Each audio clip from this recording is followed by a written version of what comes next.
gracias a las organizaciones sociales y políticas que están detrás del acto y que nos han acompañado, y gracias a los familiares, a los amigos y a los compañeros de los 4 antifascistas encarcelados y los 2 compañeros que están también encausados. Tres consideraciones muy breves. Una, nosotros consideramos que la democracia para los poderosos es siempre un exceso. Es algo siempre excesivo que hay que controlar, que hay que limitar, que hay que restringir. Esa idea de que la gente cualquiera se puede gobernar a sí misma es siempre fuente de desorden y hay siempre que limitarla, que amordazarla, que restringirla. Sobre todo en 2 sentidos. Uno, en su radio de actuación. Que la democracia no se meta en la economía, que la democracia no se meta en la administración, que la democracia no se meta en la gestión del Estado, que la democracia en nuestro caso no pueda decir sobre las grandes cuestiones. Aquí básicamente dieron un golpe de Estado y pilotaron una transición para que hubiera 2 cosas que no se pudieran votar: la forma del Estado y la articulación entre las naciones y el reparto de la riqueza. Esas 2 cosas se empeñan permanentemente en decirlos, que incluso si tenemos la mayoría en el Parlamento no se votan, y si las queremos votar se encargan de utilizar los resortes en el Estado que nunca han perdido para garantizar que no sea así.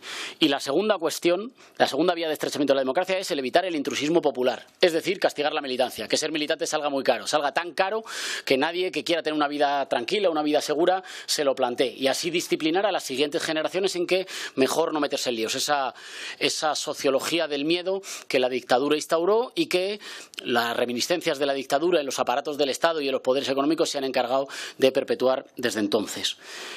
La segunda consideración es que después del empuje, seguramente de las 3 fuerzas más importantes en el ciclo democrático, las fuerzas políticas salidas del 15M, el Proceso Nacional Popular Catalán y el movimiento feminista, después del empuje de estas 3 fuerzas, la ola reaccionaria no ha salido a enfrentarlas cuando estábamos fuertes, ha salido a perseguir la retirada. Ha sido con la decadencia, con la pérdida de empuje de estas fuerzas, que la ola reaccionaria viene no para contestar lo que estamos haciendo, sino para impedir que algo así vuelva a ser posible. Y en ese sentido, su lugar de aterrizaje no es el régimen del 78, es un lugar mucho más endurecido en el que tal cosa como la contestación que vivieron durante 10 años, que tuvieron miedo, no vuelva a ser posible.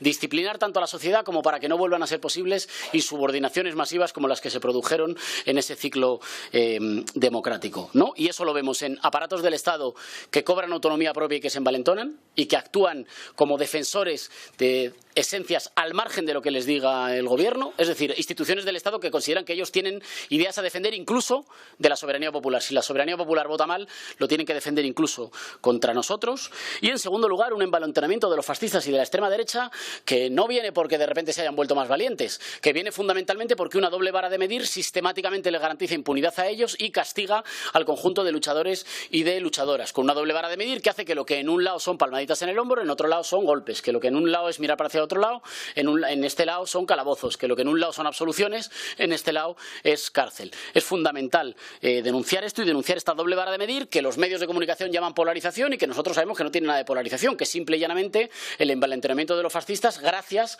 a una doble vara de medir que se aplica sistemáticamente para que sus acciones les hagan claras. La tercera cuestión y la última.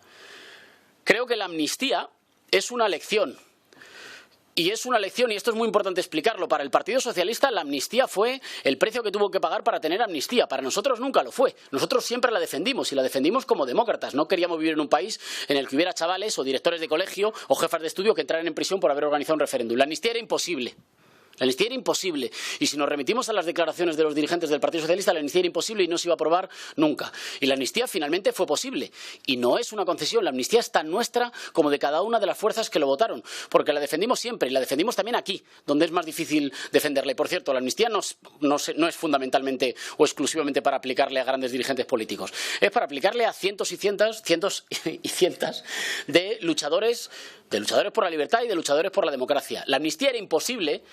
Y todo es imposible al principio. El indulto, sin embargo, hay que hacerlo posible. Hay que hacerlo posible con las gestiones y con la presión parlamentaria, hay que hacerlo posible en la discusión mediática y hay que hacerlo posible en la sociedad civil, en el territorio y con la movilización. La campaña por el indulto tiene que ser la campaña que reúna al conjunto de las personas que están preocupadas por el avance de las ideas reaccionarias y por la pervivencia de un poder de veto que siguen teniendo las oligarquías y los poderes reaccionarios en el Estado. Y en ese sentido, nosotros desde aquí queremos clausurar la jornada con un mensaje muy claro. Muchas de las personas que han hablado aquí, muchos de los compañeros que han hablado, han tenido, se han visto en riesgo, han pasado por situaciones en las que un familiar, un ser querido ha acabado en el calabozo, ha acabado en la prisión, ellos mismos han acabado o han podido acabar.